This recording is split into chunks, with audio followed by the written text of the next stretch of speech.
life changed. I was gonna be a basketball player, and then I was too short. No, I was always like the choir and music guy, so I didn't. Yeah. Like I was frustrated because I didn't like being told the reason is because I was too short, because I feel like everything else you can fix, try harder, train better, but you're too short. You're too short, bud. I'm like, F you, bro. Like, that's not fair.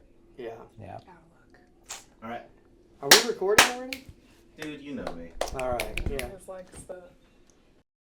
To the 8 Domains podcast. Thank you. Good to be here. Thank you. Yeah. Nice to meet you. You as well. Yeah. So, you and I grew up together. Yeah. And our lives have taken these like circuitous routes,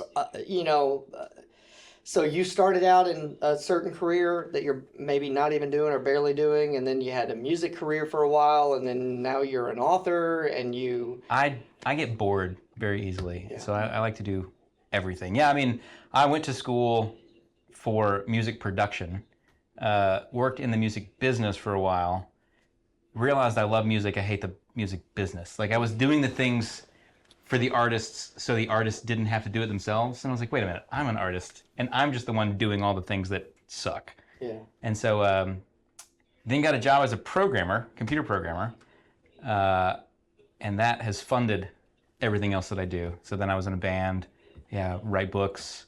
I'm a landlord. I do a lot of things. I'm trying to think of other things. Yeah, that conversation we had last week, or the week, it was last week. It was last week, yep. Yeah, you inspired me. I had a conversation with my wife last night. I was like, I think I need to buy like an investment property. I mean, yes. Because, one, I think that I could, Yep.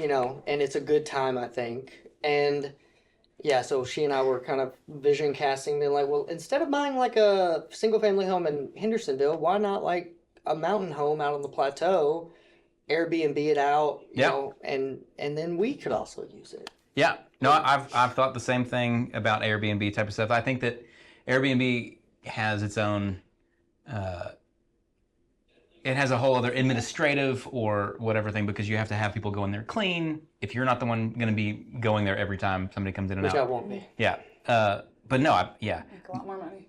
Yes. Short-term rental. Yeah, you can make a lot more money. There's just more headaches because you're picking at it a lot, and you can have terrible People party. Yeah. You have one, don't you? Mm-hmm. Oh, nice.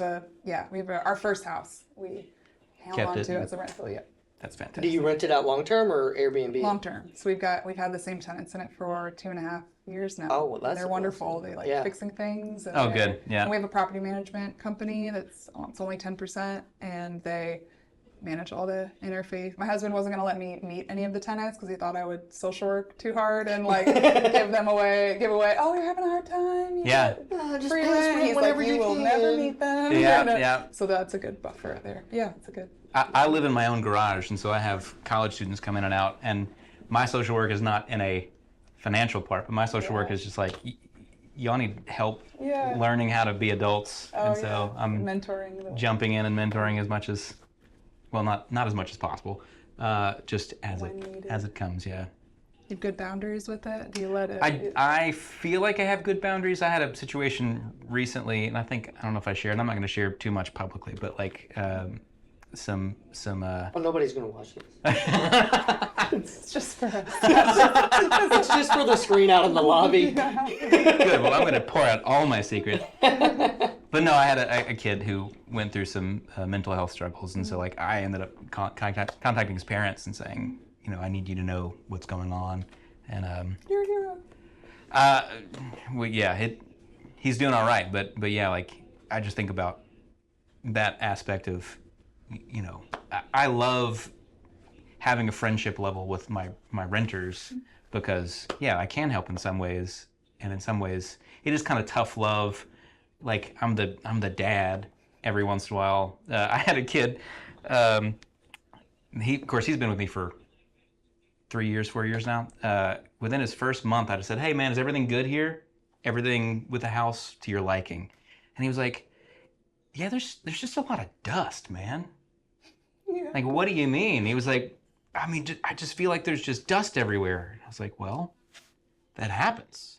He was like, "Oh, now I know why my mom was always dusting. Yes, exactly. We had that with a bug situation where they were like, we're getting bugs in the house, and we are still close with all the neighbors around. Yep, and they're like, yep. they haven't mowed the yard in weeks. Yep. And we're like, that's why you're getting bugs. Like a thing. So, I was gone for. dusting, though. That's really funny. I was gone for like a month at one point, and I came back, and they apparently had, the stopper for the sink, the kitchen sink. They put it in upside down, and so it was filled up, and they like tried to grab it and couldn't get it, and so apparently for like almost a month, it was just one sink was full of stagnating water. Oh, boy. It was nasty, and by the time I got back, luckily they like figured out that you can get pliers and pull it up, and I was like, you didn't think to try that 3 weeks earlier before it was a cesspool of nasty? But I mean, they fixed it, so Well, life skills. yeah, exactly. All right. So you've written 2 books, I heard. I've written 5 books. 5? I'm on my 6th right now. Yeah. What are they? I didn't have time to look into. Oh, that's okay. Oh, I like How everything to dare be you. a surprise. Yeah. Yeah. On the fly. All This is organic get to know yous instead of Exactly. an interview that we've prepared Yeah. for. Yeah. What are your books about? I've got 2 series and then one that's not out yet that is actually going to be under a pen name, so it's anonymous from some perspective. One series is a dystopian science fiction, and I can pitch the books. You want me to pitch the books? Pitch them. I've got them actually. Do you want me to Yes. show them? Absolutely. This There's is. this bag. Hey, Yeah, we this right here. Okay. You promote. can steal that promote, bag. That's promote. fine. I'm sure Ryan That's doesn't just mind if you horrible. just goes through his stuff. No problem. Oh, also on Audible, yes, no. Audible. Not on Audible yet. Oh, Zaddy's with me. You need somebody to read books. I was gonna say, did you hear that voice? Nice. Oh, yeah. I am trying to do it myself Okay. because I'm an actor. I work with that. I'm a director. Oh, nice. Yeah, I I'm literally doing the last 48-hour night. film fest in a few days. Oh, I was very much thinking about being an actor in Yeah. that. Okay, well then let's We'll exchange. talk. We'll Yeah. talk. Speaking of which, you had a role in an actual. Was it a feature-length film Oh, here it was. recently? Yeah. Well, tell me about that, and then let's get to the book. Okay. Yeah, I was in a movie called almost said feature length. No, it's not called feature length. I was in a movie called Country Rain. I heard about it just because. So I go to cons and sell books, and at one of the cons, or many of the cons, I just meet people all the time. And one of the authors, we had really good conversation, and then 6 months later, on Facebook, he posted that they were doing a casting call, and I was like, "Hey, man, tell me more about this." And he told me a little bit, and it was like 2 hours away in North Georgia, and I just put in the back of my head, maybe I'll go. That sounds fun. And then I found out he wrote the script. I was like, oh, I am way more motivated. Like I'm gonna try it. So I go down there and try out and get the part. And yeah, so we shot it in a week, like a full length in a week. And Dean Cain was in it. Yeah, Superman? Superman. Holy shit. Yeah. Wow. Okay. Yeah, and so like I have one scene where it's just me and Dean, and he's the villain of the movie. It's about a country music singer who is doing well in his career, but is kind of losing his way with his wife. And so the Dean plays his manager, or not, excuse me, I play his manager. Dean plays the label guy. And so Dean is just a jerk. I mean, his character is a jerk. And so JR is basically telling me he doesn't care, just get Pete back on the road. And so I am having to politically like talk to him, like having anger, but I wasn't allowed to express anger because he was like, no, if you come in my office, you never get to. So I don't know, it was Country Rain. Go watch it. It should be like wide. Right now it's on an exclusive streaming service, but it should be wide by the time this is out. Country Rain. Country. Nice. Country Rain. Country Rain. Let me say that a few more times. Starring David Stevenson and Dean Cain. And, yeah, in small letters, Dean Cain. Yeah. Very cool. Yeah. David Joel Stevenson, by the way. I go David by Joel. David Joel Stevenson because there are too many David Stevensons. So Okay. it's not very unique. All right, books. Books, yeah. Let's hear So one of my first book is called The Surface's End. It's about a teenage farm boy named Jonah who lives kind of in a colonial era society. Just outside of all their farmland is a huge desert known as the Deathlands. Nobody's supposed to go into it. Very, very forbidden. But Jonah shoots a deer, Deer runs into the Deathlands, so what does he have to do? Got to go after it, right? Yeah. So when he's in there, he stumbles on a hatch in the ground, opens it up, goes inside, finds a futuristic society buried underneath. And that one has a sequel, Dirt Walkers. Very cool. And then the other ones are, this one is Victor Boone Will Save Us. Victor Boone is a 6-foot-tall hunk of man candy. He is an arrogant jerk that flies around saving everybody with wonderful superpowers, but he doesn't actually have any powers. Truth is, there's a guy named Robbie who's really, really insecure. He's terrified of everybody. He's got all the powers, including invisibility, so they have a partnership. Robbie does all the saving, Victor just takes all that credit. But at the end of chapter 1, Victor Boone is murdered. And then that continues in Victor Boone Must Die, which is a very confusing title because Victor Boone is already dead. You gotta read him. That's Okay, amazing. absolutely. And you can get those on anywhere Amazon. you get books. Yeah, Amazon. And I go to cons. I go to Comic Cons a lot. I just got accepted to the one in New York City in October. Very excited about that. What's your process? How do you write like at home? Do you write out at cafes? Do you like Yes. do it all in one? Do you So just like go crazy and like hyper focus for a few as days? long as I am productive, I love being home. If the coffee's free, my dog is there, I don't have to wear pants. Like everything's great if I'm writing at home. I'd have to wear pants at coffee shops. Oh, yeah. For some reason, Most that's of the one of the time, rules. yeah. Yeah. It's frowned upon. But if I'm too distracted at home, then going to a coffee shop will help me to focus because I'm not going to just go to a coffee shop and like browse Facebook or whatever. And so, if I feel like I'm not being productive, I go to a coffee shop. And so therefore I go to a coffee shop, 1 or 2 times a week just to. I know it's a Keep random going. question. I Oh, no. I'm so impressed by anybody that can. I'm like a good starter of things and not a good Oh, finisher of I things. I so call myself a you- 90%er. Yeah. I can do 90% by pure motivation and excitement. And then that last 10%, I'm like, oh, nobody cares. I've wasted my time. I've dropped so many projects at 90%. And I was going to drop that one, The Surface's End, and I sent it to my mom. And I was probably, 40 to 50% done with it. And I sent it to her. And I was like, I'm probably not going to finish this. And she read it, and she just kept asking, what happens? I'm like, I have no idea. And she just kept asking. And so I was like, well, I guess I need to finish it. And so I'm really glad she did. And because I was in a band for 10 years, I knew how to be independent.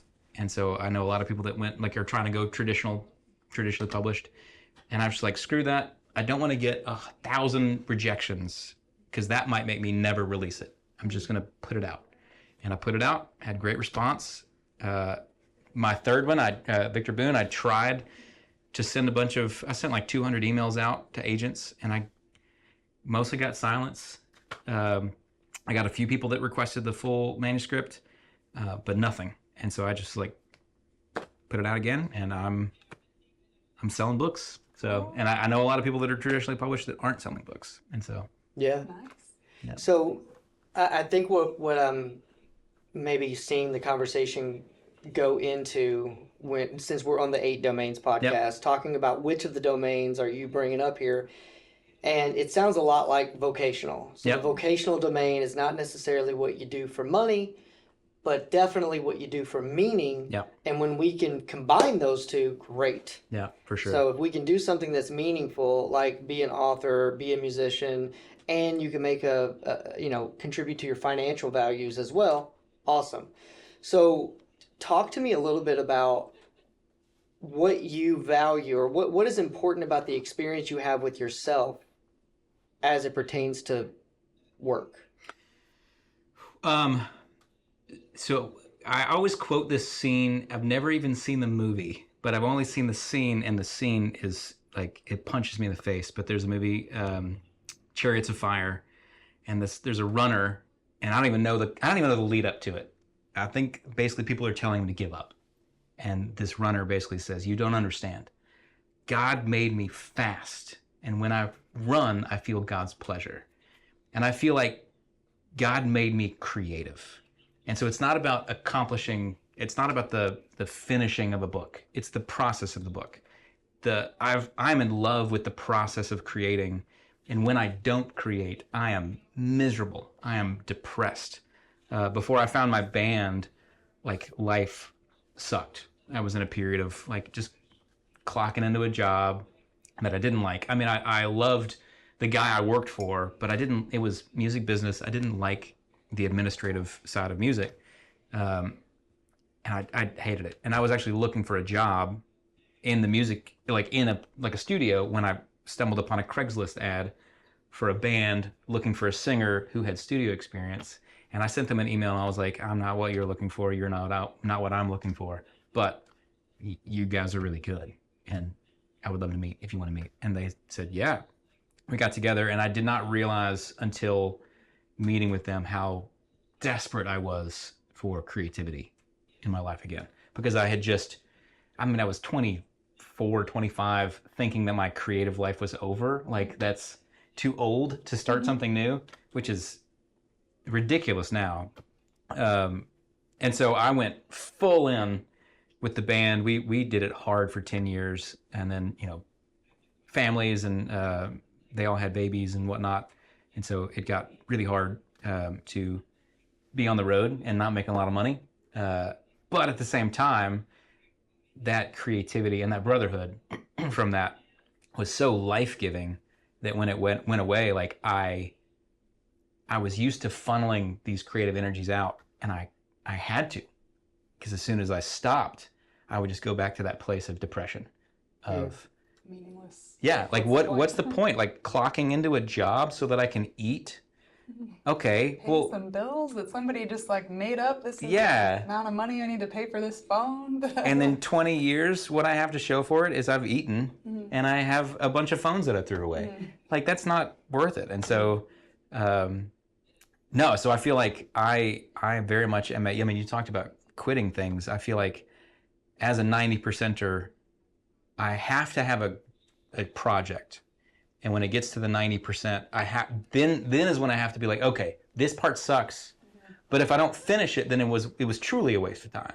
I would much rather finish something, get it out there, and have it fail than act like the process was worthless. And so I'm very fortunate that that last 10% where I actually do it and get it out there, I've had good response. But no, vocationally for me, money is good. It allows you to buy food. It allows you to live in a house and that sort of thing. But if you are only going after money, for me at least, I start to hate it. I start to hate the money that I earn.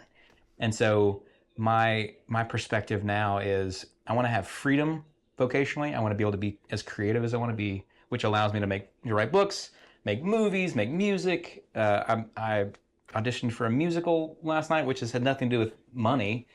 But there's all these things that I'm like, if I say yes to everything I want to do, sometimes they make money, sometimes they don't, but I'm really happy. Gotcha. So I hear like the experience that you want to have with yourself is one where you are creative, one where you also have autonomy to say yes and to say no to the things that don't interest you. Absolutely. And is there an aspect of like fame or recognition or I have another buddy, another author friend. Being known? Yeah, maybe? I mean, yes and no. Obviously you have to have some recognition to keep, releasing things and people to buy them and care. I have a buddy who has a podcast named Jody Sperling, who his podcast is called Becoming a Household Name. And he was asking me like what my definition of that is. And I'm like, you know what, if you're a household name, if you think about just literally your own family, like when you come in and like people come up and they're glad to see you, they give you a hug, the nieces and nephews run up and you know them and you talk about life, like to a certain degree, that is what it is like, I think, professionally. Because now that I have been doing this for several years and I go to a con and somebody comes up and asks for the second book because they read the first book and they want to talk about it, like I'm not famous, but that makes me feel like I am super famous. And that not just that they know me. You matter. Yeah. They have crawled around inside my brain and they liked it. Yeah. And they want more. Approval. And so yes. Was talking about. It's exactly like another person we interviewed. He was saying like, I matter, I belong, I'm needed. You Yeah. want to be needed. And even though Yeah. that's not, people need leisure and they need creativity and you're providing something that they need and it is inspiring to them and you matter. And I have read, so many books and watched so many movies and shows that have meant so much to me that, if I were to meet Brandon Sanderson, which I saw him from about 3 feet away recently, if I were to be able to talk to Brandon Sanderson about some of his characters, how much that would mean to me, and to put it in perspective that there are some kids that walk up and I am their Brandon Sanderson, which is wacky, and I don't mean that to be I'm amazing. I mean the way that I've had people tell me that this is their favorite series, and that just blows my mind because I'm just a kid from Cairo, Kentucky, that there's cows and farms and all this stuff. Yeah. I never expected. My level of success, or my measurement of success at this point in my life, is whatever an 18-year-old version of me would think is cool. Yeah. And everything I'm doing now, 18-year-old version of me would have been you did what? Yeah, so one of the cards that I pulled out to talk about today, if the conversation ever lulled, which it has not, but you allude. Thanks. Thanks for grabbing the card. You segue right into it. If my younger self could see me today, they'd say. Oh, yeah. I think my younger self would pee his pants. Because all the things, I was a musician back then. I was an actor back then. I think I had a lot of dreams, but I also don't think that I was my dreams weren't big enough. They were very segmented, and I feel like the irony is if I told him, things that he would accomplish, he would freak out. He would think, oh my gosh, you must be a millionaire. You must have all the success. And it did not come in form of money. It did not come in form of fame. But to be able to say the accomplishments, it blows me away. I don't know if you know Dude Perfect. We were the exclusive Dude Perfect band for the first 10 videos that they put out on YouTube. And we have I think almost 9 million Spotify plays right now. I remember hearing you on the Jim Rome show. Yeah, we were on Jim Rome. Yeah. That was my moment of clicking, oh, David made it.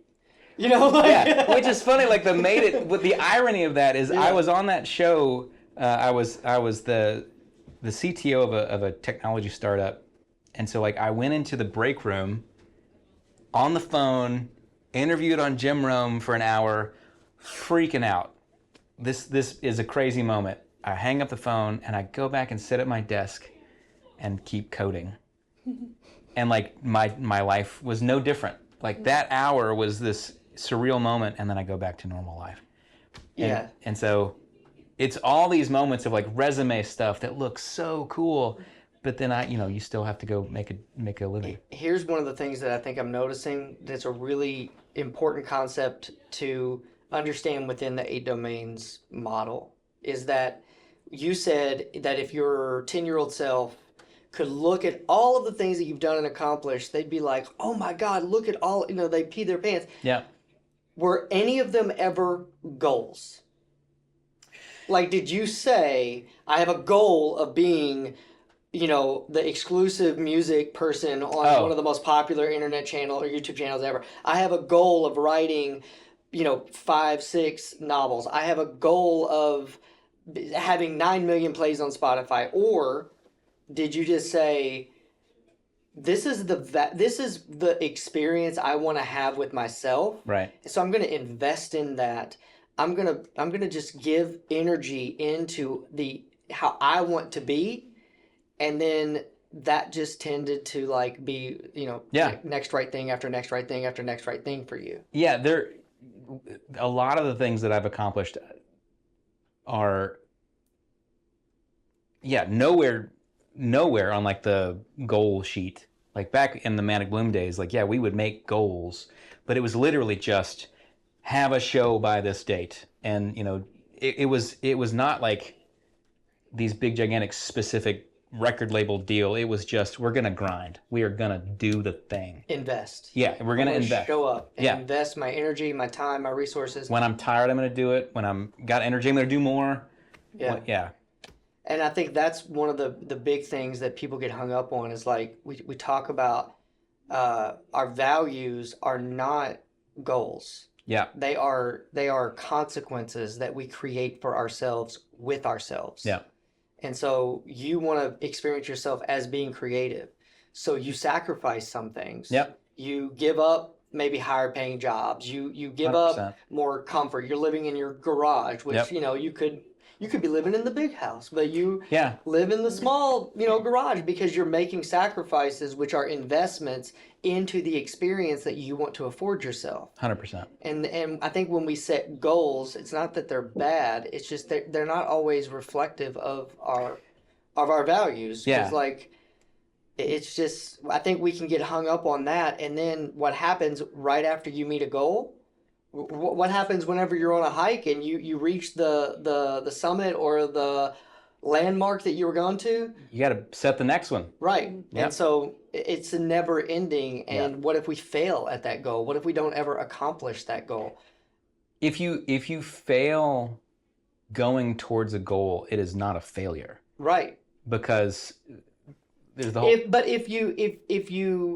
If you conflate success with the accomplishment of the Yes. goal, which I think is where Yeah. people get mixed up, is Yeah. like so the 8 domains concept is more about systems and disciplines, and Yeah. like you mentioned, just like daily showing up Yeah. and investing in yourself in certain ways. And then that just tends to create the life that we want to have. And it could be surprising to where we don't necessarily have the outcome that we thought we would have, Right. but we have something better. Yeah. If you sit down every day and write with the purpose of writing a book, you could have a goal of writing a book, but if you don't sit down, you're never going to write a book. Right. You could not even have a goal and just sit down and write because you have an idea. At some point, you're going to write a book, even if you didn't have the goal of specifically writing a book. It's just that daily work of doing it. And You love the work. You said you're in love with the process. yeah. Right. And that's that's how you- that's my thing. Yeah, it's if I had never, when I was a kid, I wanted to be 4 things. I wanted to be an actor, author, musician, and veterinarian. And then I realized veterinarians deal with blood and dead animals, and I was like, you know what? I'm not going to do that.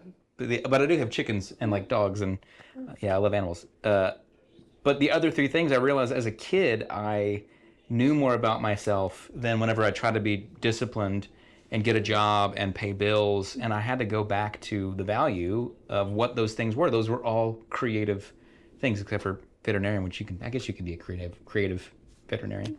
But no, and so I wasn't doing those things, and I was miserable. And so just the act of doing it. And so when I met those guys, met Manic Bloom, well, it was just a couple guys first, and then we met one more guy after that. So there's 5 of us, and then our guitarist's brother was on the road with us all the time too. Because we loved the process. Like we were on the road together, we were at shows together, we were in the trenches together. The process didn't suck. Obviously, some nights were worse than others in terms of accommodations. yeah. Or whatever. Oh, but the journey was so much fun and so purposeful that we couldn't not succeed. Defining success however you want to do it. Like defining success is I'm creating the experience with myself that I want to have. Yeah. Not the outcome Yeah. that I want to have. I feel like if people go for the outcome, sometimes that's how they find themselves in the therapy office saying, I got all these things, and because a lot of our values are assigned to us, we're told, you need to do this, you need to do this. I feel like people might have kids for that, or get married, or I thought I was supposed to do this. I thought I wanted the wedding, but I didn't really want a marriage or whatever. Like we get told stuff that we're supposed to want, but you're like doing it you just have came from it's like doesn't sound like it was. It's the Atomic Habits. And you said the same thing of like systems versus goals. Like if your system is just, I'm going to write every day, or I'm going to make music every day, or I'm going to whatever every day, you are going to end up, if you take the tiniest step, like all it takes is time. If you don't take a step, doesn't matter how much time, you won't get there.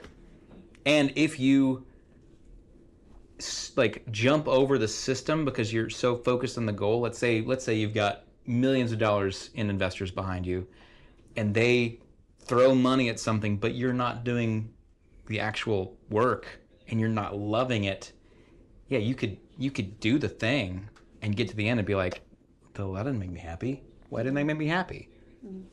Well, you gotta fall in love with the process. Yeah. I like that. Fall in love with the process. Yeah. I just choked back an entire rant. Oh, that's Because you like hate therapy, or though. love Atomic Habits. I love the book. It is the best book on discipline that Yeah. I think is currently written. And he's using the wrong word. Atomic? No. Habit? Habits. He's not talking about habits. He even, throughout the book, he mentions, like, when I talk about habits, I mean a habitual, thoughtless, automatic behavior. Guess what?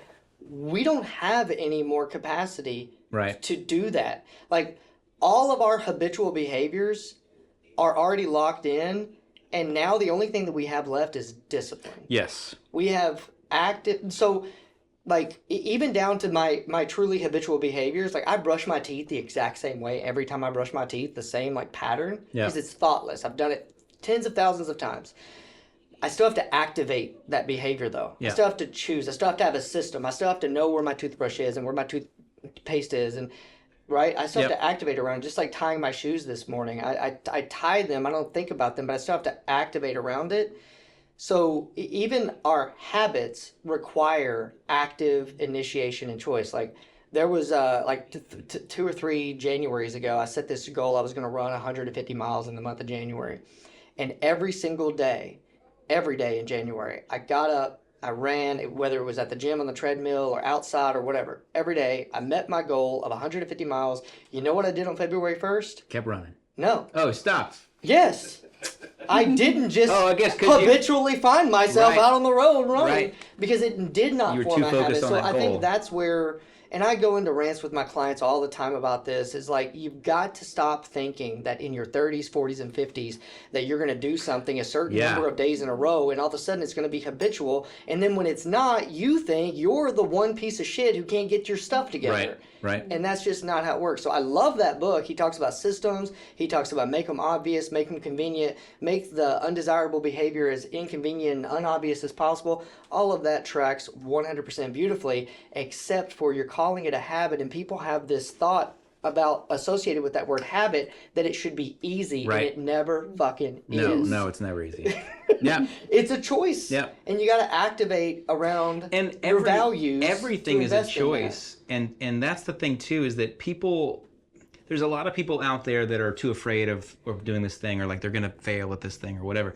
Everything's a choice. Yeah. So if you are choosing not to, let's just keep saying books. If you want to write a book, but you're choosing not to write, you are making the choice not to write the book. Every day you're making the choice not to write that book, not to accomplish that goal.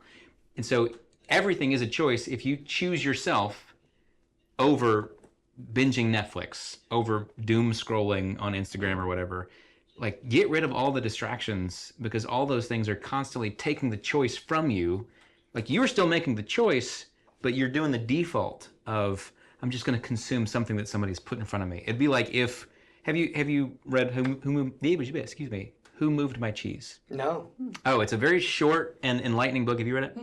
And it's almost like a kid's story, but the premise of it is basically just there's these 2 sets of mice in a maze, and they stumble upon this gigantic mound of cheese, and so 2 of them are like, "We've made it, boys! Like we are done."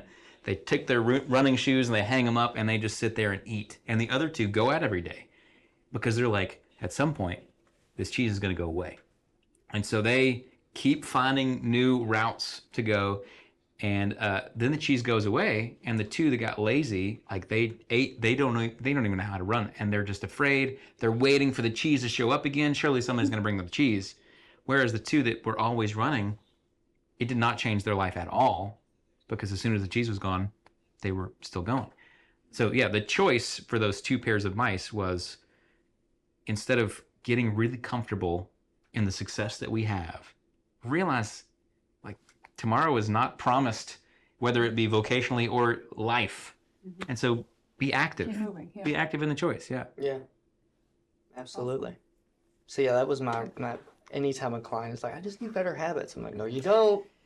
Yeah, I mean, I agree. Like, and I feel like I read it because I've taken a lot of psychology classes, and what he's saying is trying to make a lot of those terms layman's terms. Like, let's talk about it as normal people talk. And so I feel like the word habit is a trigger for you. It is a trigger for Yeah, me.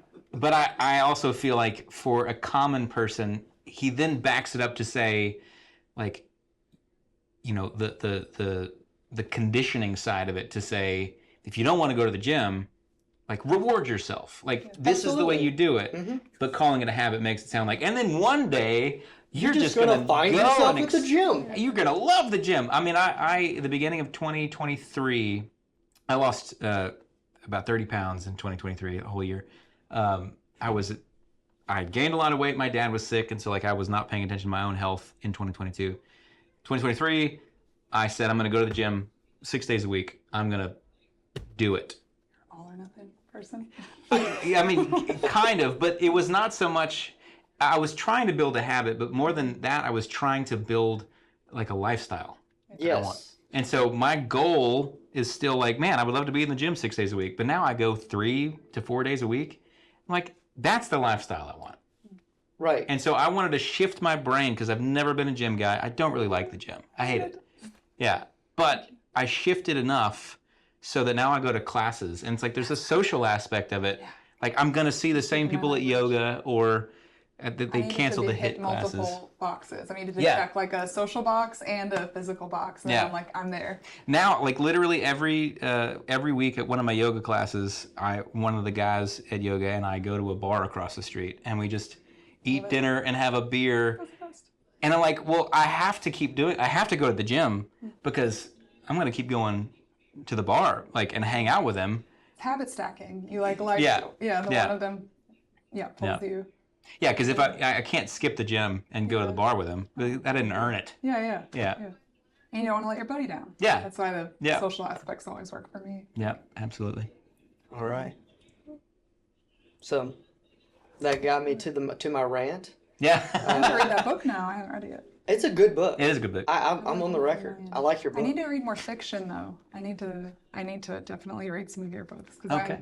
Clients are always telling me about their like fairy books they're reading, and I'm All like, right. I'm reading trauma books. That's all I Well, so do. Victor Boone will say this. I started taking psychology classes because I wanted to make sure that I was accurate, because it's very much about mental health. It's about okay. severe anxiety, and so he's got a therapist, and like I feel like, well, maybe it's up your alley, I'll let you know. Read but it. yeah. No, for sure.